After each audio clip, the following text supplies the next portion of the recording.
or understand the trends in blood lead levels that we see in New Hampshire's children. Describe a range of statewide and local efforts to identify, prevent, and support families with children who have elevated blood lead levels, including clinical settings, and identify one low resource strategy that may be implemented or replicated in their own setting to support families with high blood lead levels.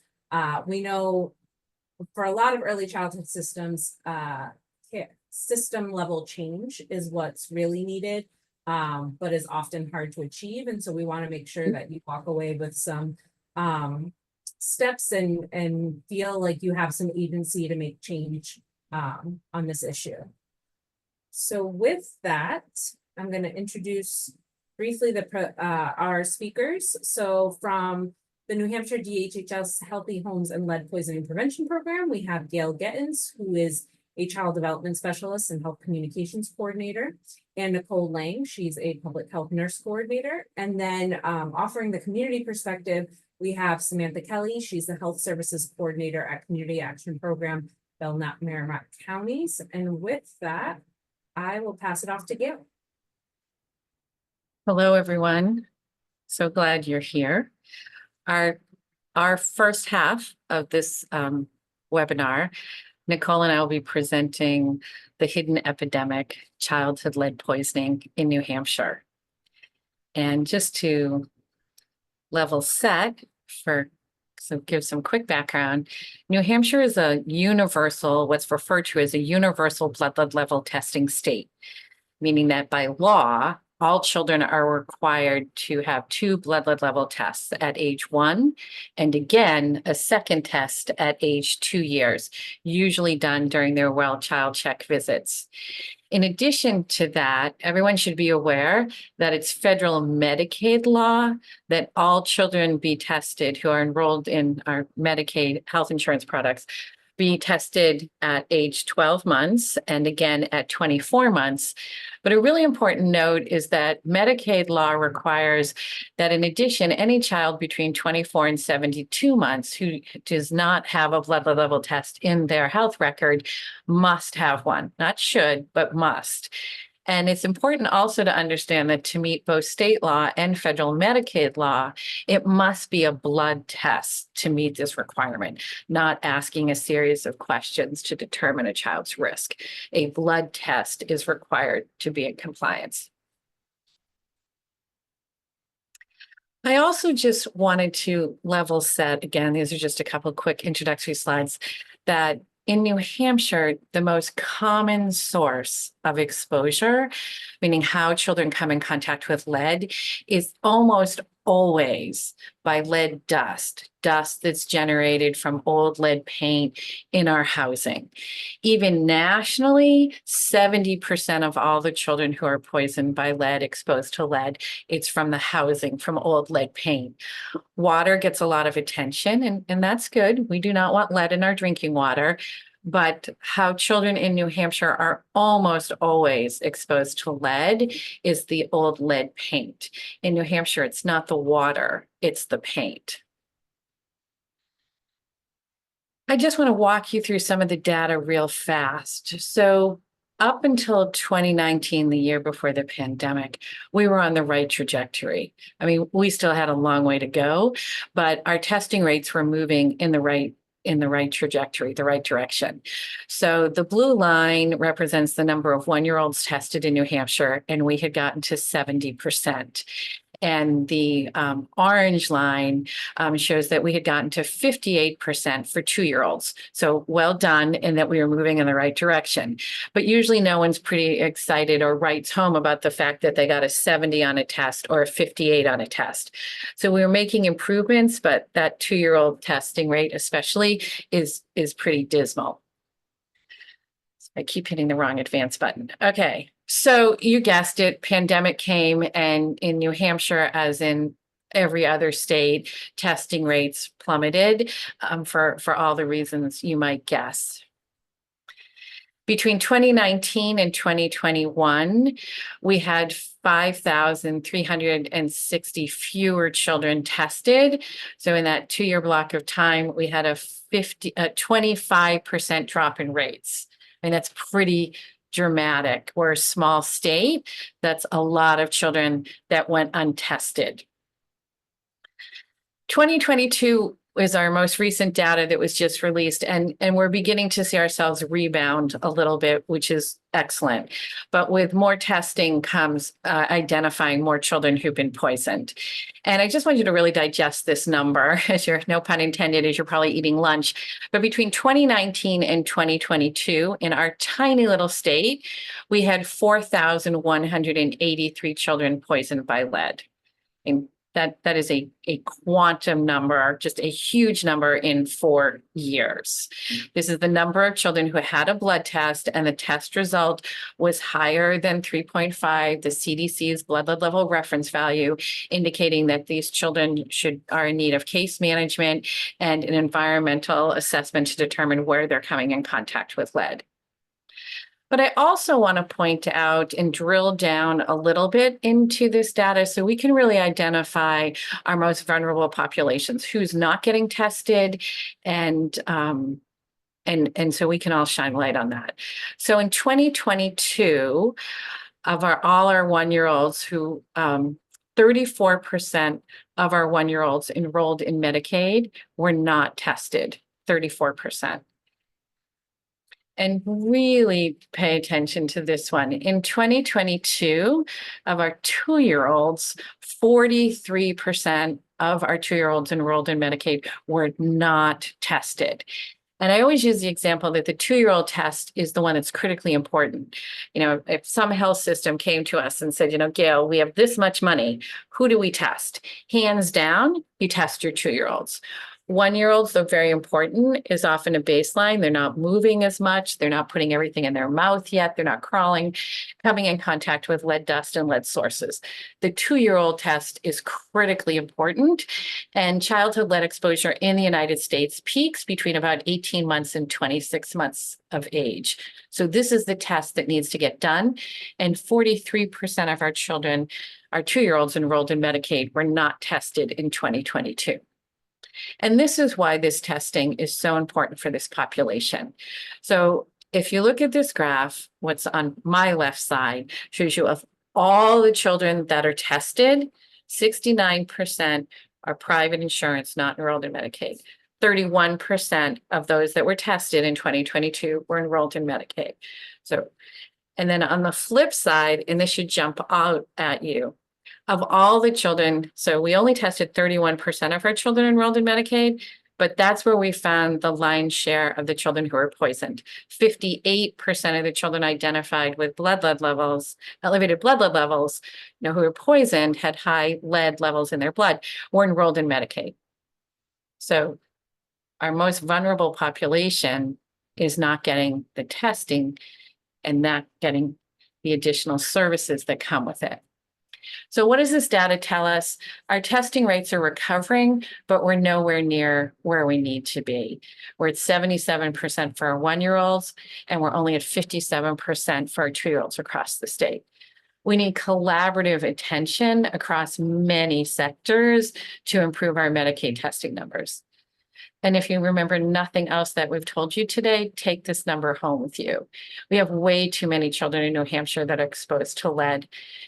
We had 4,183 children over just that short period of time. So let's just move a little forward into what lead does in a child.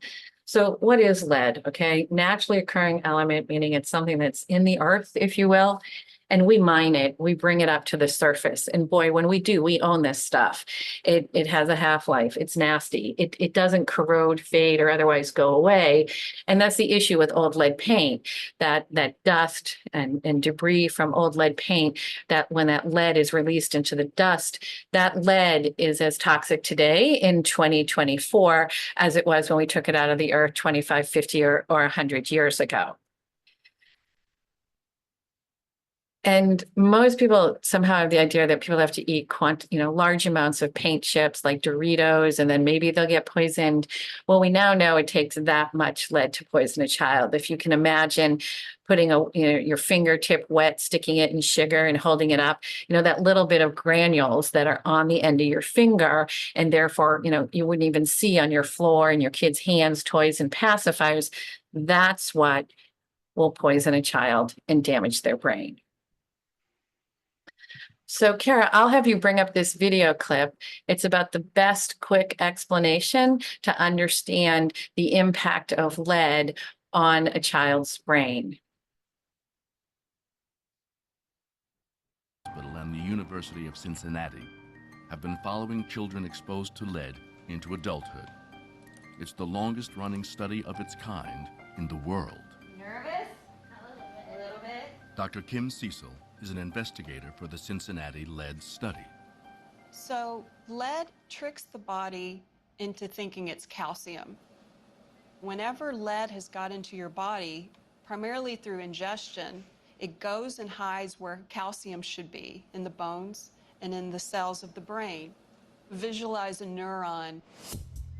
There's the neuron that's sending the signal, and then another that's receiving the signal. And typically, calcium is in that gap.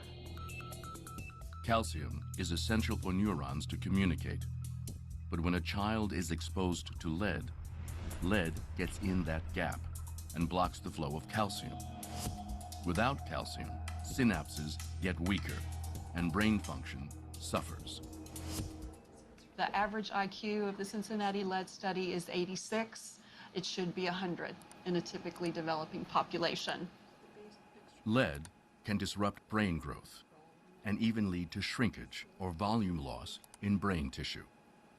I can give you kind of a hint of volume loss. You can see these ventricles look plump because there's less brain.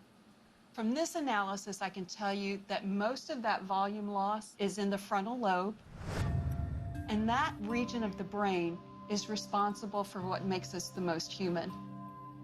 It controls our decision-making, our ability to pay attention, our ability to plan, to make judgment, to evaluate rewards, all the things that we need in life to be successful. Lead can cause harm wherever it ends up in the body. And lead poisoning can even be passed to the next generation. If you're a pregnant woman exposed to lead when you were a child, that lead is stored in your bones, and when your body needs calcium for the developing fetus, it's pulling lead out of the bone instead of calcium in many cases.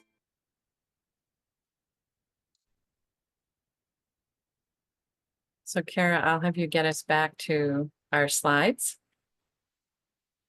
There we go. Thank you. No matter how many times I watch that video, the two pieces that always resonate that I hope you carry with you is number one, when Dr. Cecil is pointing to the ventricles on the brain, and what she says is there is less brain. Children who are exposed to lead as young children, as they move through adults, they have this permanent brain injury, they have less brain. The second point she pointed out was that children enrolled in the Cincinnati lead study have lower IQs. So it's 86 versus a group of children not exposed to lead, meeting their milestones, healthy development. The average IQ would be about 100. If you know anything about IQ, that's a 14-point deficit, and that's astronomical. That's the difference between being able to function as an adult, function well, function independently, or not. Two key pieces.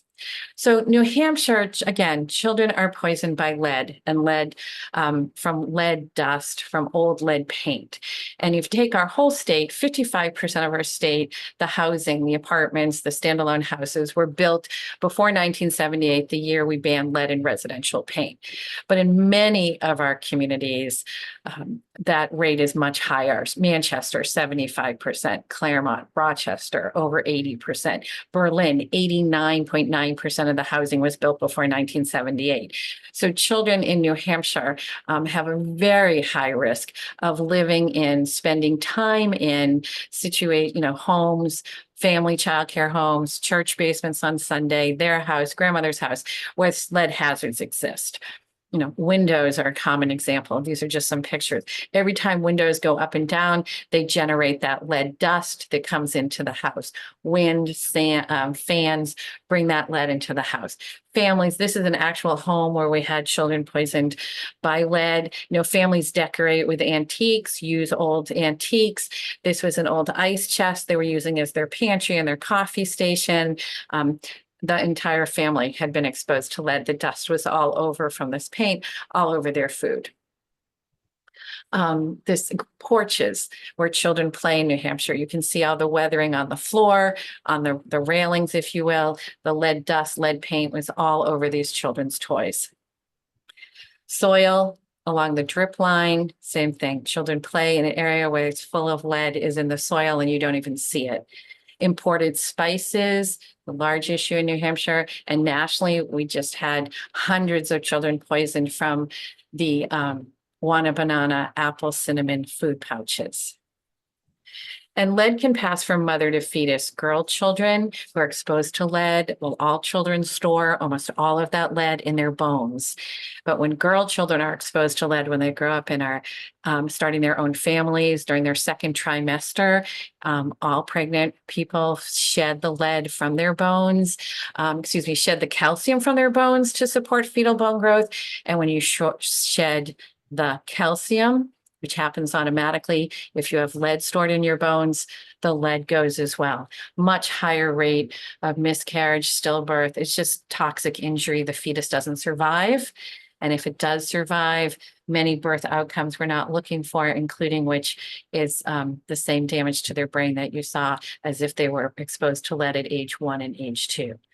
The testing at 1 and 2 is incredibly important. It can be done in the office with just a finger stick. It's about an $8 test, and you can have the results before a child leaves the office. It's incredibly important because there are usually no signs and symptoms.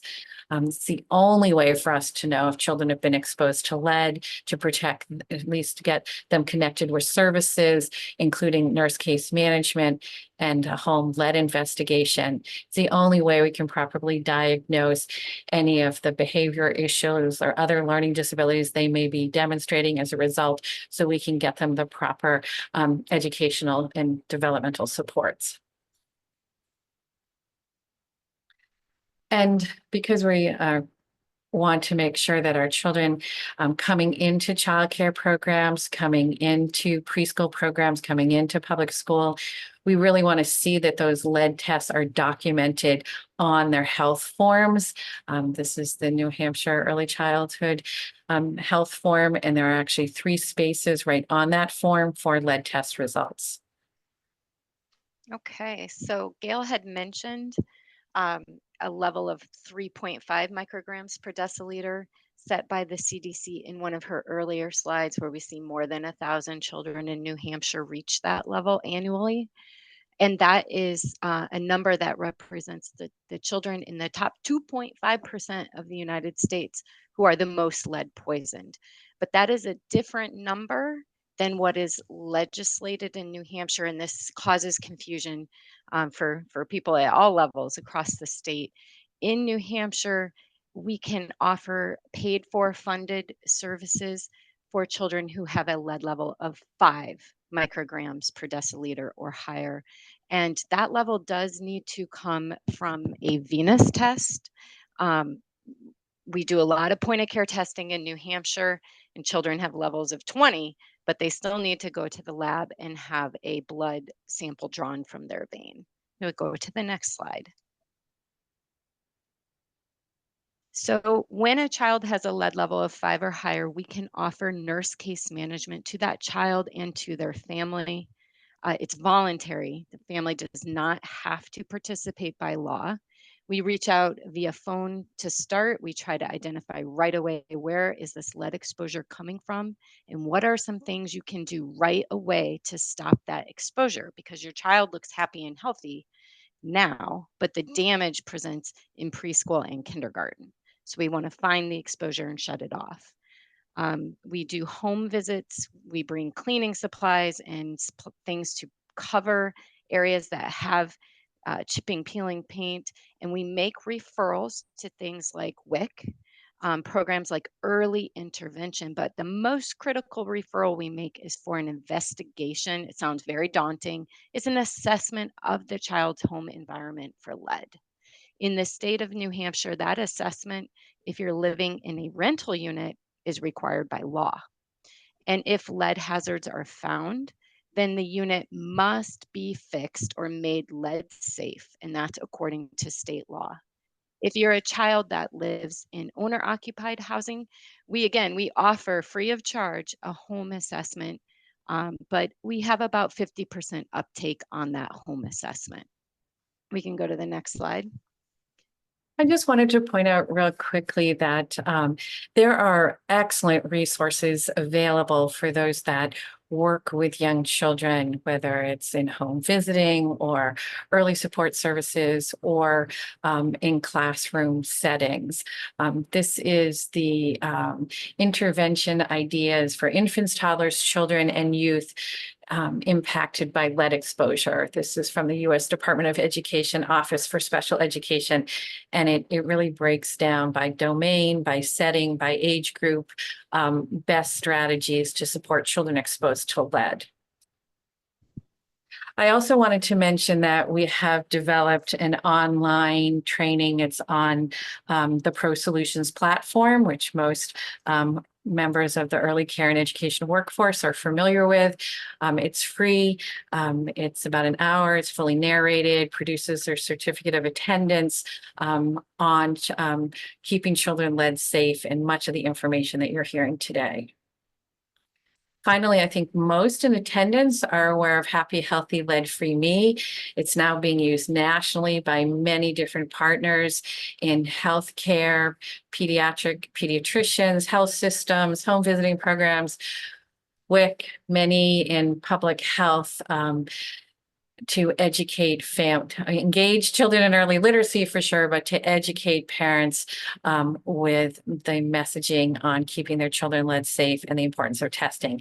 It's available in many different languages in print, and we developed it. I have to give credit where credit is due. We developed it in New Hampshire, but our largest partner in bringing it forward was our New Hampshire chapter of AAP, who provided the clinical support and clinical review.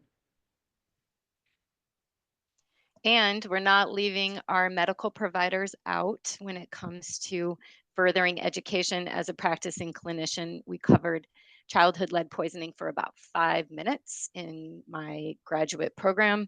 And it turns out I was not the only one who got so little on this topic. So in collaboration with AmeriHealth Caritas, one of our state MCOs, along with the New Hampshire chapter of AAP, the national AAP, the John Snow Institute, we have been running, it just wrapped up, a 6-session ECHO project, which is an extension for community health outcomes project, but ours has a quality improvement component.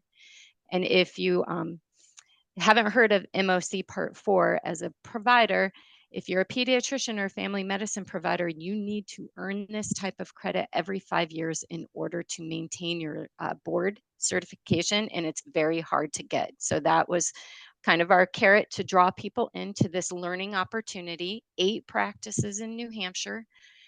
Practices participate as a team. We have 45 participants, 15 of whom are pediatricians. Our goal was to increase testing, right? Testing, initial testing and follow-up testing, but we can go to the next slide. One of the bonus outcomes that we've had in this project is something called a lead risk assessment, which the AAP says we were supposed to be doing all along at all well child checks from 6 months to 6 years. I had completely forgotten about it, and so had many other clinicians. So we're seeing a lot more. Yeah, we've seen so many more of our providers saying, oh my gosh, I never knew about this problem. I did not understand that the harm now creates an outcome later in the school setting. They are screening like crazy now for lead exposure in children's lives, and that has boosted testing because people are able to link the why of what they're doing to the actual testing. So we can go to the next slide. Also, we have a pretty robust website for childhood lead poisoning. We now have a title that's just for medical providers. You can see the little tile at the bottom of the screen in red. When they click on that, providers can find information specific to all sorts of things, laws included, but probably the most helpful tool is this management of elevated lead level guidelines. So it just basically walks providers through what to do when until the child is discharged from nurse case management for childhood lead poisoning. And that's after they have 2 lead levels below 5. So we can go to the next screen. One thing we were asked to do today was to identify some strategies to combat this problem that don't involve a ton of money.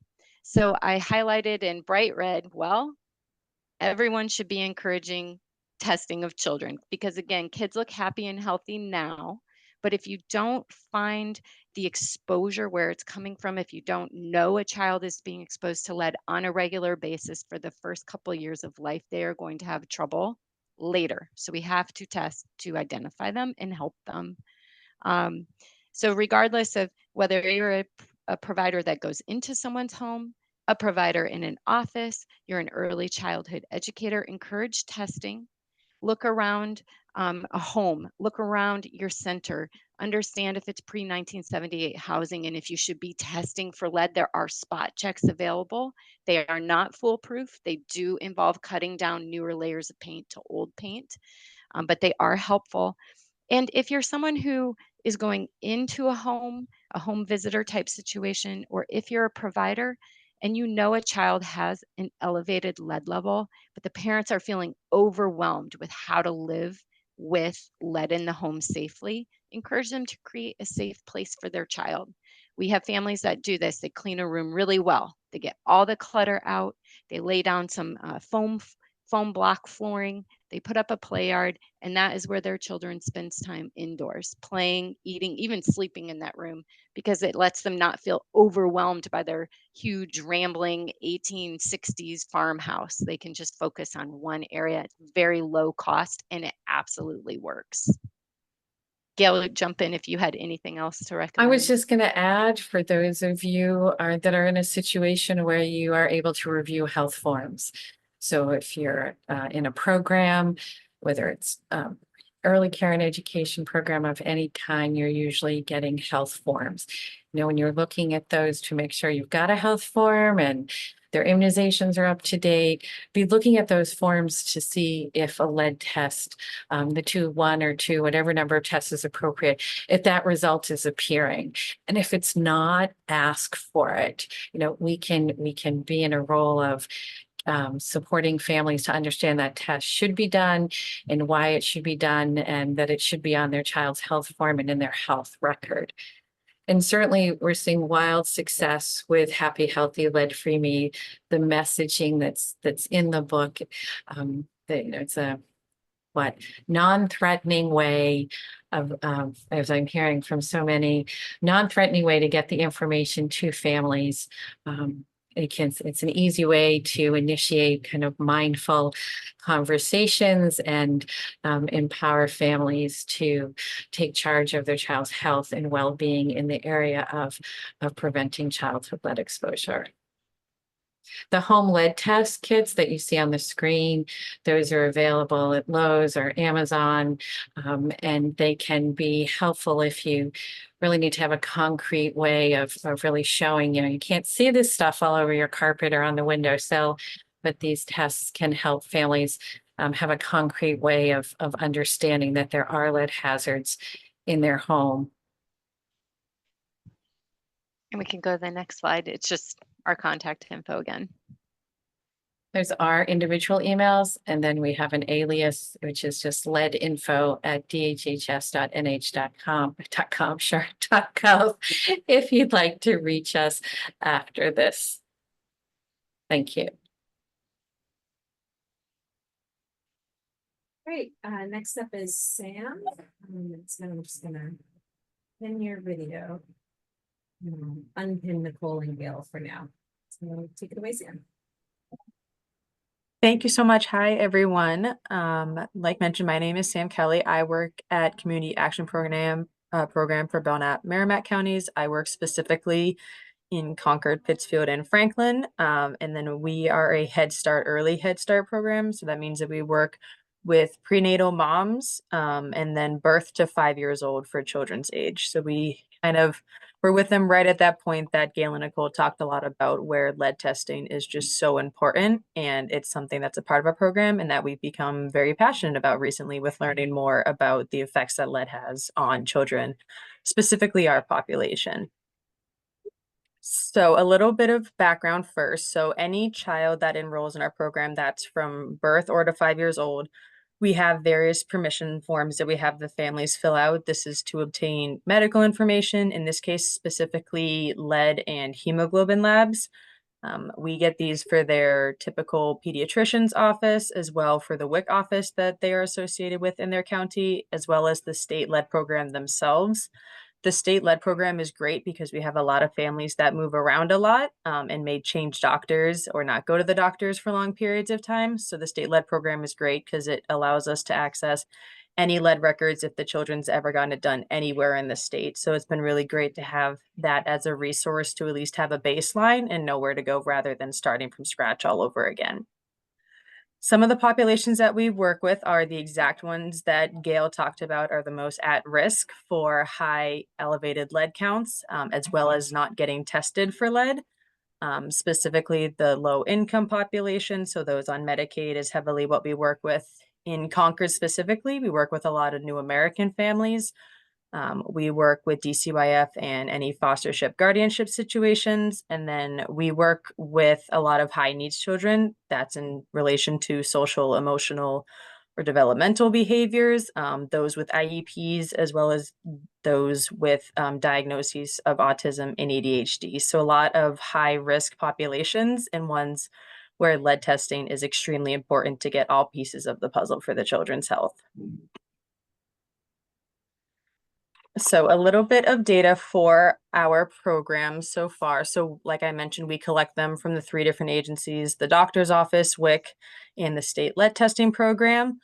Depending on what their lead results are, depends on what the follow-up is. Like Gail and Nicole mentioned, if it's anything over that 3.5, we kind of flag it in our system and we do a follow-up either with the doctor's office. More typically, they're the ones that typically go through the plan and create a plan with the families, as well as get that venous testing done. Or the WIC office sometimes supports us through this. It kind of depends on where we get the testing results from, depends on who we go to first about what the next steps look like. And then we collect all of the data on the lab results, but we have family service workers and home visitors who meet with the families frequently, some as often as once a week. And we communicate the lab results to them, as well as connect with the families through those supportive positions to determine what the next steps are. If the families are understanding what they have to do, if they have to get any lead testing done, there really are great source of communication directly with the families because they have that relationship to be able to bring up those concerns. And on the right here, so this was pulled just a week or so ago, or about 2 weeks ago. So we have 200 students enrolled in our program for this program year. As you can see, it's great. We have over 50% who have had testing done and have normal results, but it's actually the rest of the colors that concern me and are much more blaring to me.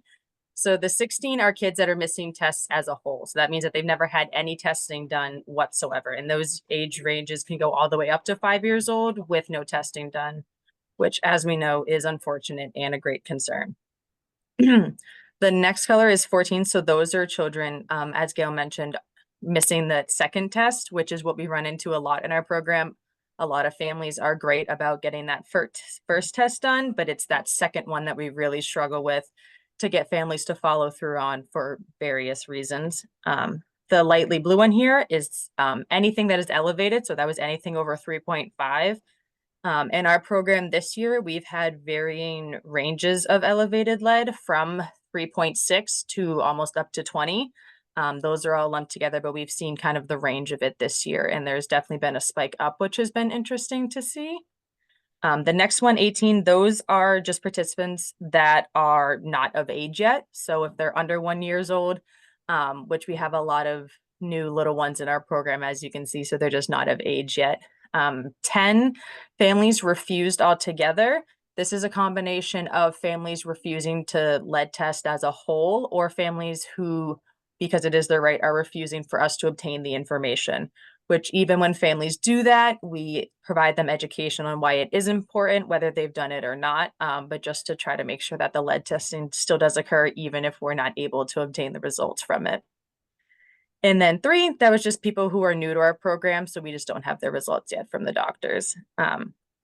So it's kind of a wide range of reasons why testing isn't done, from age to missing the second one to refusals. But as you can see, we have more than 50% that have had normal results, which is amazing. But like I said, it's that other side of the refusals or the missing tests, which is more concerning. So elevated results, as I mentioned, we've had 12 kids so far this year in our program who had elevated results. I was just going to walk through what our typical process looks like on our end, and then talk about 2 cases where they've had elevated lead in kind of 2 different circumstances and how we supported the families through that. So like I mentioned, if there's any elevated results, we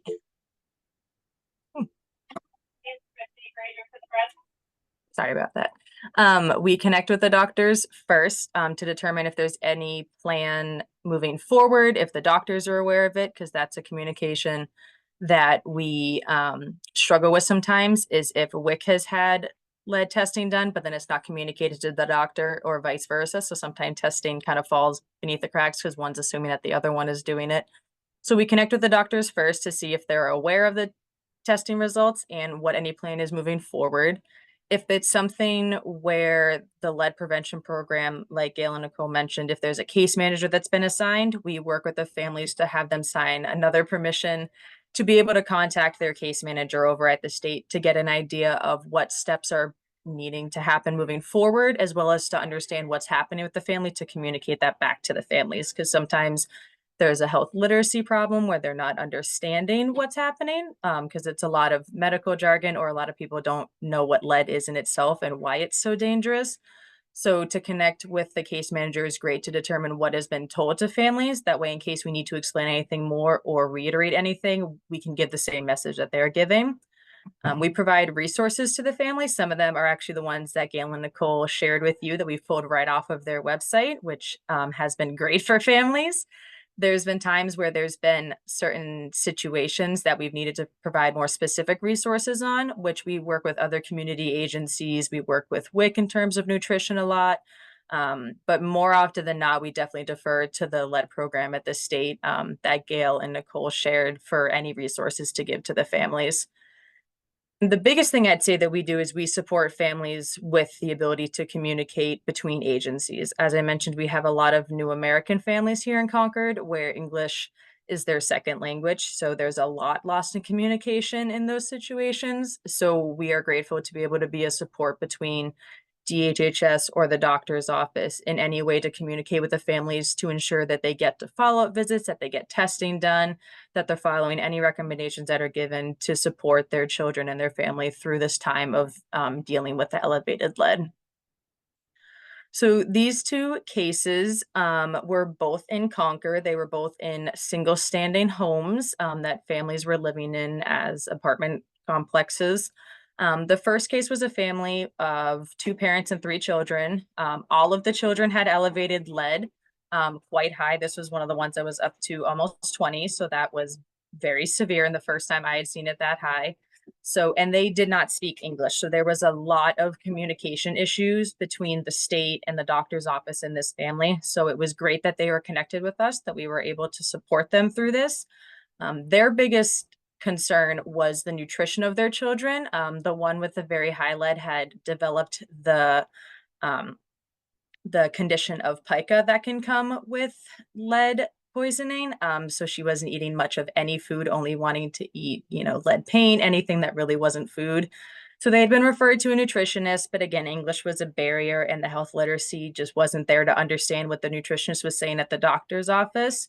And they had given them amazing printouts that would be great if you could read English, but they could not. So that wasn't very helpful for the family. So what we ended up doing was creating a basically like picture sheet where we went on to the WIC website and found foods that were high in calcium and high in iron and beneficial for people who are going through lead poisoning to help their bodies, not absorb as much lead and get them nutritionally back on track. So we just created a picture handout so that way when the family went to the grocery store, they could bring it with them, compare exactly pictures to what products they could get, and then know that they're going to be covered under WIC. And that was a great way that we found to kind of circumnavigate that barrier that was there for the family's biggest concern. The family now is doing great. All of their leads have decreased. They had lead abatement done in their apartment. So that was a kind of a positive ending to an unfortunate story, but it really highlighted a lot of the barriers that the most high-risk families have to navigate in these, elevated lead situations.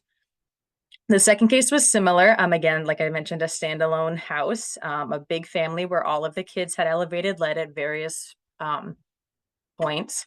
But the issue that we found with this one is that, again, English was a second language, so that was a bit of a barrier. And we ran into an issue with the landlord beginning to take advantage of that, trying to tell the family that they had to pay for all of the work that needed to be done, which, like Gail mentioned, is not true. The landlord has to take care of that if there's found to be lead in the dwelling. So that was another situation where it was really essential for us to connect with the case manager at the state to be able to support the family in telling them that what they're being told is not correct, but also to inform the state that this is what the family's being told and that it's not the same message across the board. So that was really great to be able to give the family some peace of mind and to also inform the state that they, would need to check in on that situation a bit more. So that one, again, highlighted kind of similar barriers, but on a different level of what our families are dealing with in terms of trying to navigate these high lead situations. I already talked about most of the barriers, but some of the other ones that our families run into, especially being low income, is the housing options. I'm sure, as we all know, housing in New Hampshire is very sparse and very expensive. So for our families that cannot afford, safer, more updated housing, they are really limited. We support them in any ways that we can with getting them cleaning supplies, supporting them in, new rehousing applications. But again, it's so limited that all we can really do is try to support them with as much education about how to keep your house clean. What are, some signs of lead, like chipping paint, anything like that we can at least inform them as much as possible to be able to support them to make safe decisions with what they have. We run into also, I think Gail talked about this, is like passed down secondhand items. We run into a lot with our low income population.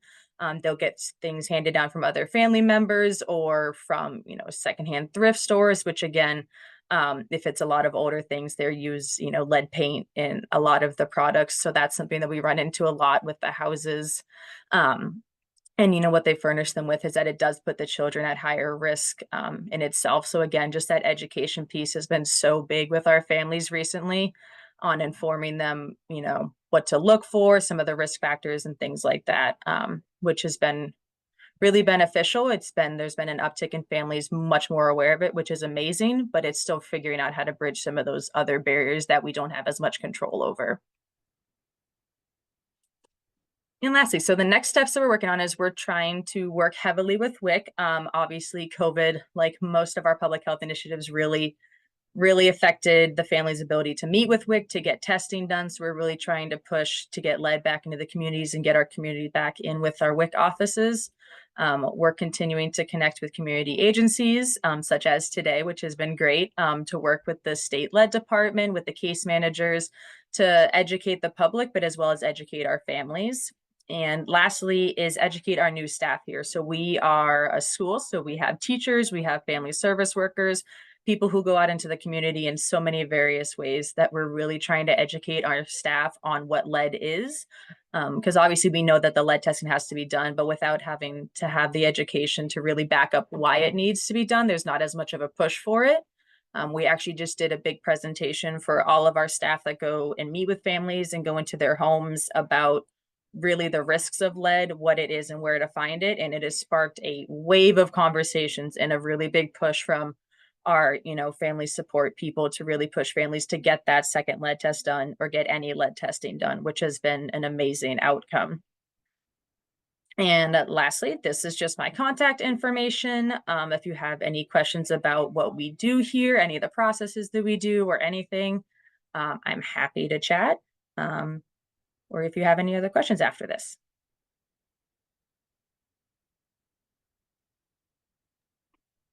Thanks, Sam.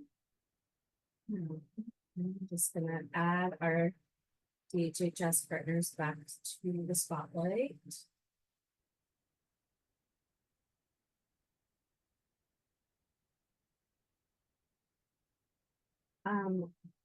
So thank you both for those presentations. They were really informative, a little terrifying, to be honest, as a parent.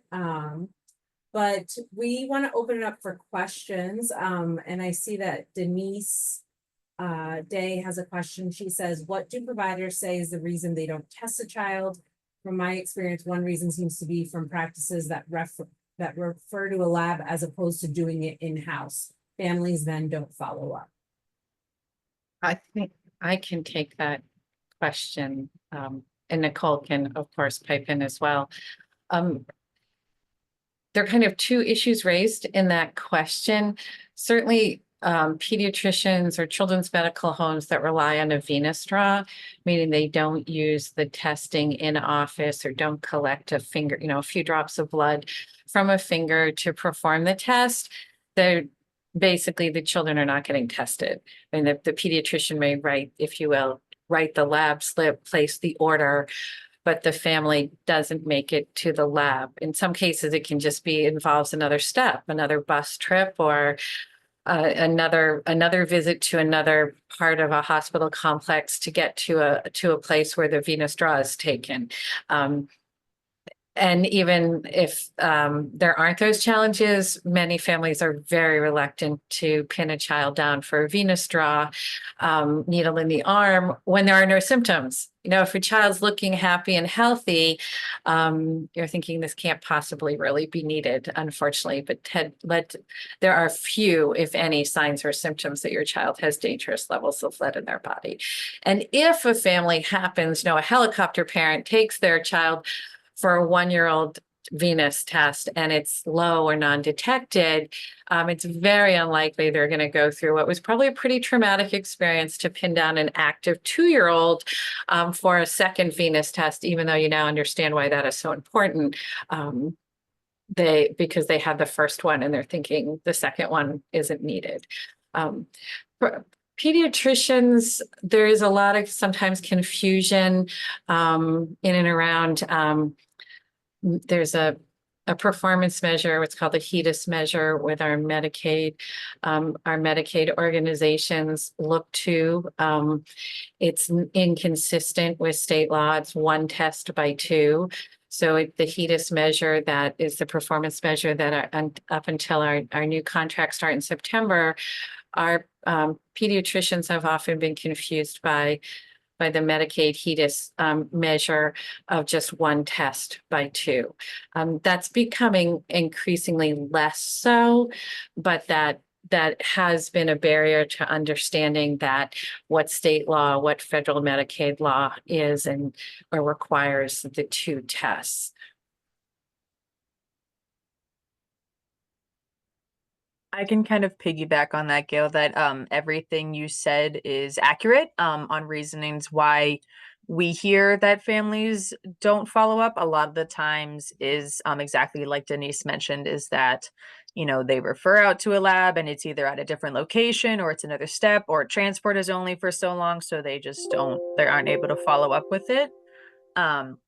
I will say another thing that we at least see from the family side of it is that they don't get a lot of information on why it's important and what it is. So when it's not really made to seem like a priority from the doctor, the families don't see it as a priority, which is unfortunate. But I do know that pediatricians have to talk about a million things at every single appointment. So then to only be like, oh, and go get this lab done without a lot of explanation doesn't really push a lot of families to have that understanding of why it's so important, which is where I think my agency falls a lot, is providing that education to the parent to why it is important to kind of bridge that gap that's in between to support them in going to the lab and getting it done. And one of the things that we have done with our CDC grant funding is not only developing Happy, Healthy, Lead-Free Me, but we have pallets of the book in our warehouse, and we provide them at no cost to any pediatric healthcare provider in New Hampshire to hand out, with New Hampshire AAP recommending the 9 to 12 month well child check visit to optimize those visits for distribution. So we are working really hard to get that messaging, anticipatory guidance out from our pediatricians to families. And as Sam was saying, our not just our English books, but our Nepali and Portuguese books are in high demand as well from our pediatric healthcare providers, so that we can get the messaging out to families in a language they understand. And that might be a good segue. Sam, do you want to talk about the videos your team has created? Yeah, definitely. I was actually just thinking about that. So my agency got gifted an amazing grant, which allowed us to create a whole plethora library of pre-recorded translated videos, where we brought in translators who got video filmed themselves and translated various health topic things, from ones more specific to my agencies, such as, permission forms, to as well as common ailments for children. We talked about, like flu, COVID, all of that type of stuff. And one of the other ones we did talk about was lead testing and why that needs to get done. Something that we're able to create these videos and then send to these families, actually through YouTube also, as a way to really give them something directly in their language, something that they can really understand perfectly well, why it's important and that they need to get it done.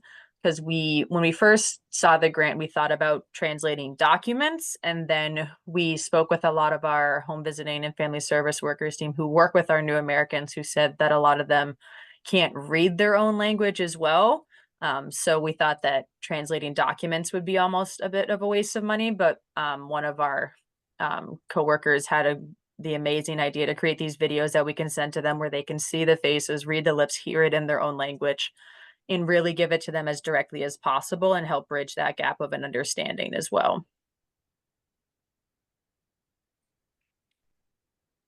Awesome. And Sam, is there any plans to make those videos available to other organizations interested? I'm thinking about specifically the ones about, COVID and lead and. Yeah, they are readily available for anybody. They are up on a YouTube site. I forget what our official title of it is, but I can send it to you guys to send out in the post webinar. So they're available to anybody. It has just our logo on it at the bottom and stuff, but they're all labeled. They're all organized by language. We did English, Nepali, Kinyarwanda, Swahili, and I cannot think of the fifth one that we did off of the top of my head. Pashto, that was the fifth one we did. So those are all organized and they're all up on YouTube for the public to see and send. So I will send you guys the link so you can share it with everybody. Awesome.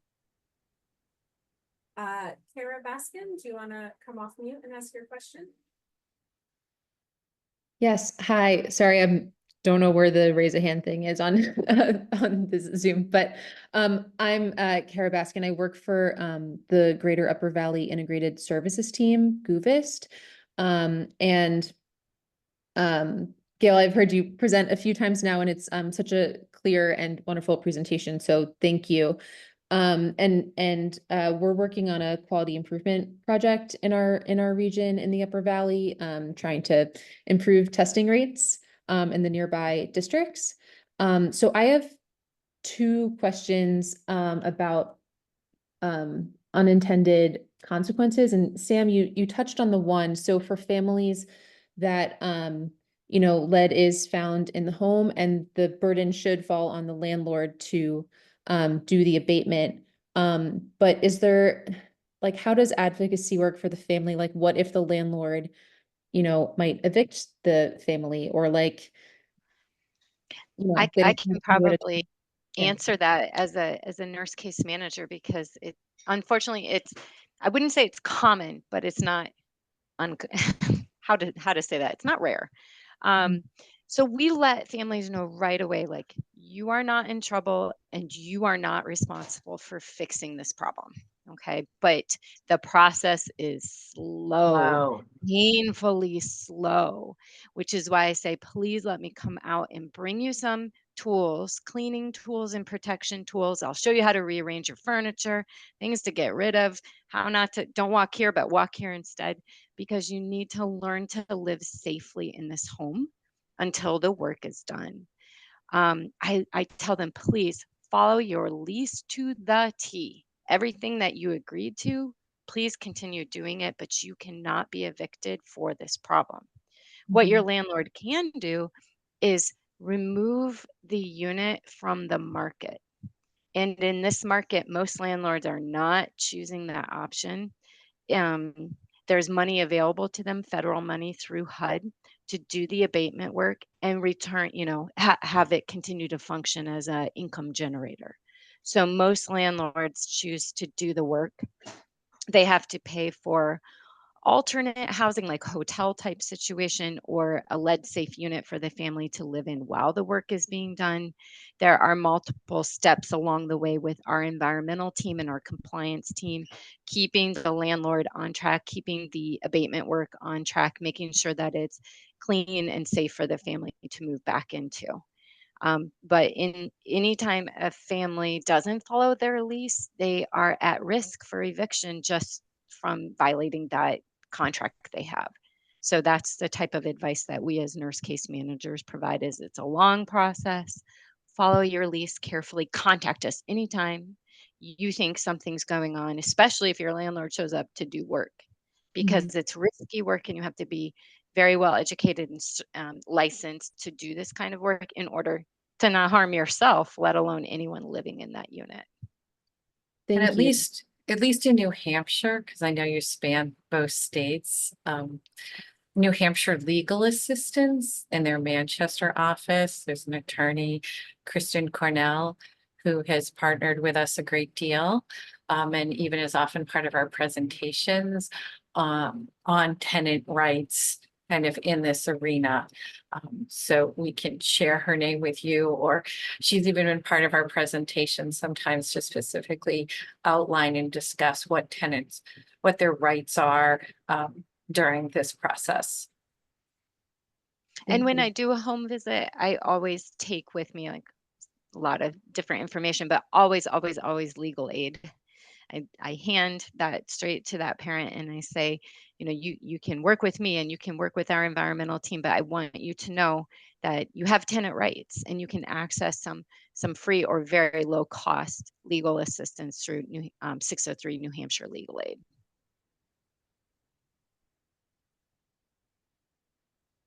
Thank you. We are at time. So I just want to thank our presenters, thank our funder, New Hampshire DHHS, for funding this webinar series. This was the last one, but hopefully these conversations continue. Please take some time to fill out the evaluation. Katie just dropped it in the chat. I hope you all have a great rest of your day and summer. And hopefully we will all be talking more in other spaces soon. Take care.